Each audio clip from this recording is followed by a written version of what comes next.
Tonight on The Edge, severe storms pass through Metro Detroit, packing quite the punch. I swear I was just looking at the tree probably 2 weeks ago going, that tree seemed like it's, leaning a little too far over. How homeowners are looking to pick up the pieces in the aftermath of heavy storm damage.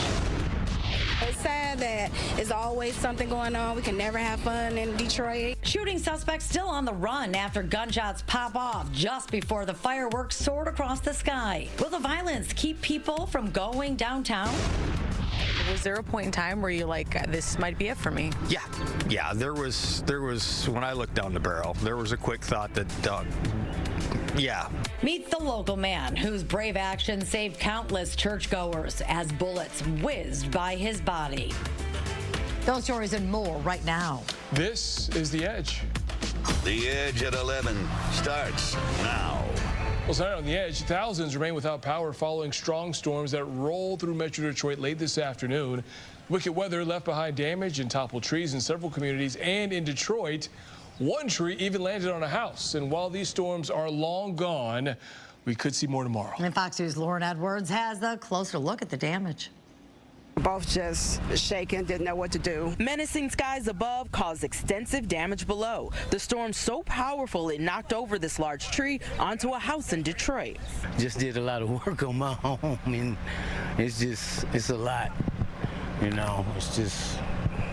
Right, yeah, it's a lot. You see it happen to other people, and you watch the news all the time, and see these type of stories, and just can't fully grasp it until it happens to you. Michael and Eunice Williams lived in the house for 30 years. They say it happened around 3:30 Tuesday afternoon, and both were inside, and they'll never forget what it sounded like. I heard the loudest boom I've ever heard in life, and we sounded first. Right, we both jumped up, half jumped, and about 4 o'clock-ish, like rain started coming down. Then the wind just picked up, it sounded like a freight train. Clinton Township felt it too, especially at River's Edge Mobile Home Park. Lasted for about 5 minutes, and then the roof tore off. I could see it in the reflection of my iPad, and it was just a whiteout. William Litwaita says they just gotten the roof done last year. Neighbors were helping his family and also cleaning up their own yards. Come outside to see the damage. My daughter walks out and says, "Mine's branches everywhere." Comes out, walk a little further. That's when I seen the tree laying up against my house. I said, man. Angela Crawford determined to get the tree cut down as soon as possible. Her neighbors too, and she's grateful things weren't worse. The light happened in 10 minutes real quick. I was like, I pray that everybody's all right.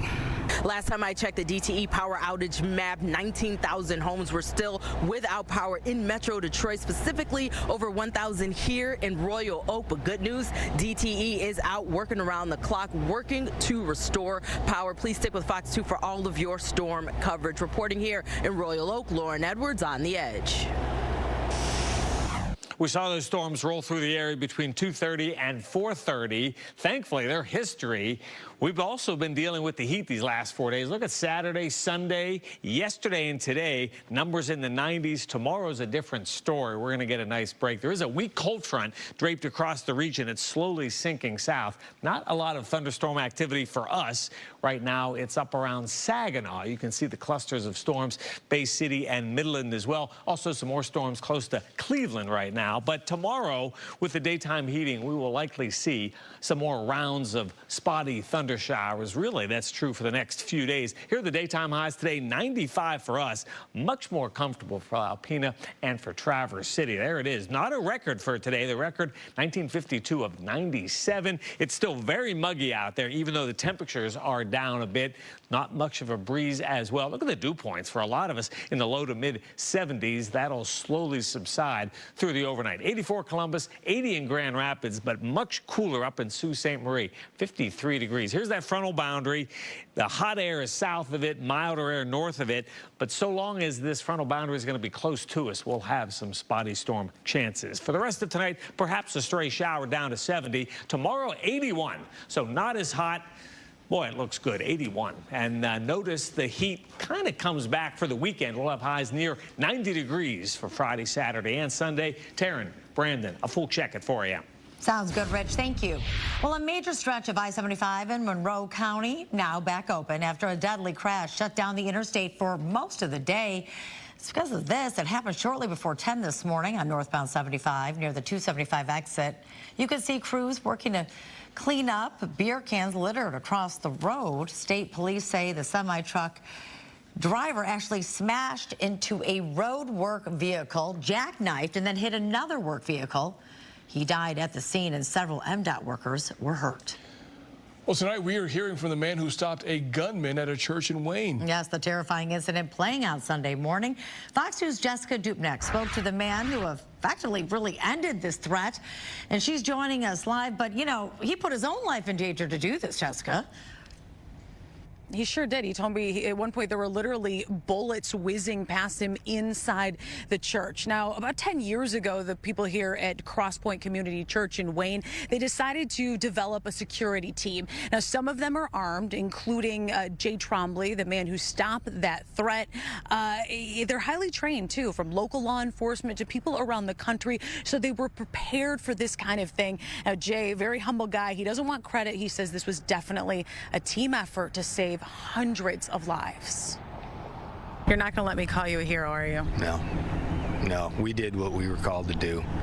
A story of good and evil played out on the lawn of Cross Point Community Church in Wayne.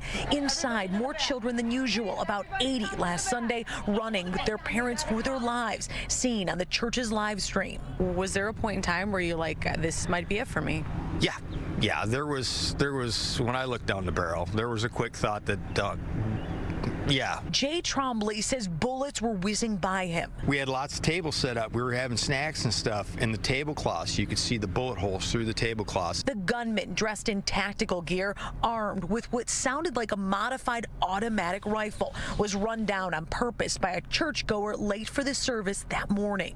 The fact that the man who hit him with the pickup was late to church, decided to make his own breakfast instead of buying breakfast on the way to church. We're told the gunman, Brian Browning, was hurt, but still firing, hitting a security team member in the leg, taking aim at another, hiding behind an AC unit. That's when Trombley took his shot, ending the madness. There's been a few moments when I've actually had to think of him as a person, when they talk about his mom and his dad, and know that he was their son, and I have a son, and I have kids. Investigators say Browning was having a mental health episode. His social media spells out his radicalized views on religion, echoed by his conversations with the church's pastor, in which he likened himself to a prophet. Browning even took social media shots directly at Cross Point Community Church weeks before actually opening fire. This could have been extremely bad.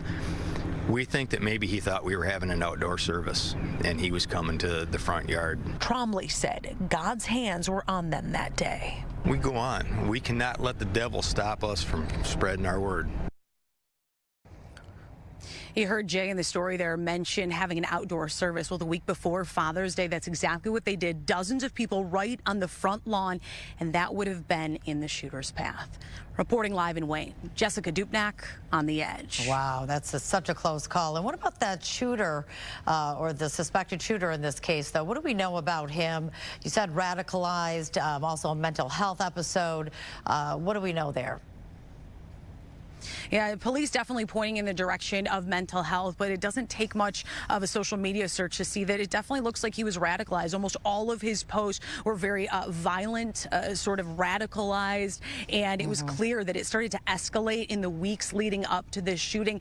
As I said in the story, even posting about the church, taking shots at them. So there was definitely some premeditation here. Wow. Well, luckily, everyone ended up okay, but it could have been a lot worse. And Jessica, thank you for the update there. Detroit police are on the hunt for two people who were wanted in connection to a shooting downtown right before those fireworks yesterday. And two people were wounded, but are expected to be okay. Fox News' Dave Spencer with the latest on the search. moments before the Detroit skyline lit up with the annual fireworks show. Our cameras capture chaos as people start running in panic. It happened at 10:04, right before the fireworks started. I had officers right in the area. They responded immediately. Chief Todd Bettison speaking to us Monday night after the crowds of thousands dispersed and the crime scene was secured. And so here was just outside of a clean zone, but when I'm going before City Council asking for, clean zones and, making sure that areas where people can view it safely, this is the reason that we ask. In fact, there's some literally across the street, are there not? Some of those detectors right there? Yep, right over there. So this was just feet away from that? Yes, yep. And I had, like I said, the whole department is working. I have officers everywhere, and I can tell you that officers were right there to the injured within a minute. 2 people were shot. The chief says a 17-year-old boy was the intended target, and a 22-year-old woman was also hit. One hit in the leg, the other in the hand. Both are expected to survive. Clear pictures provided by DPD show exactly the people police are looking for. According to the chief, the person dressed in blue is the shooter. The other is a person of interest. A day after the shooting, people's experience at the show depended on perspective. Honestly, it was good. Where we were was pretty calm. I was at my apartment looking at them for a while, then I came down here to get in the midst of it, but it was so dangerous, so I had to go back home. As for next year, I don't like being in the main crowd, but we stayed to the side and we're fine. I'll be back.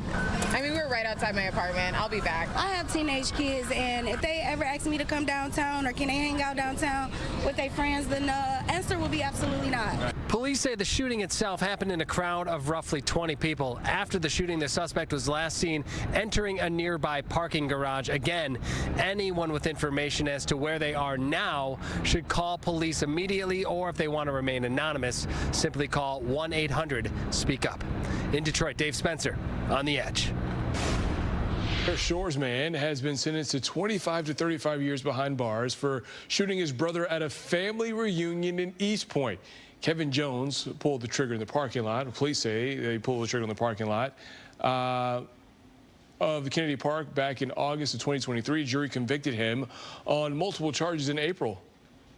A new lawsuit putting a downriver school district in the hot seat. A former Bedford high school student claims Bedford Public Schools covered it up when a teacher sexually abused her 3 years ago. 39-year-old Christopher Wilhelm is now serving 5 to 15 years in prison after pleading guilty to criminal sexual conduct charges. But the victim's lawyer claims the school district failed her after the district launched an investigation into the teacher and cleared him. Now that attorney is urging any other potential victims to please come forward.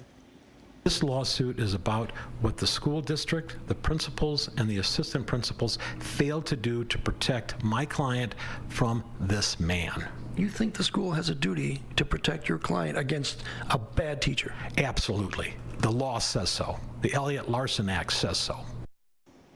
And we reached out to the attorney representing the school district, but are still waiting for a response.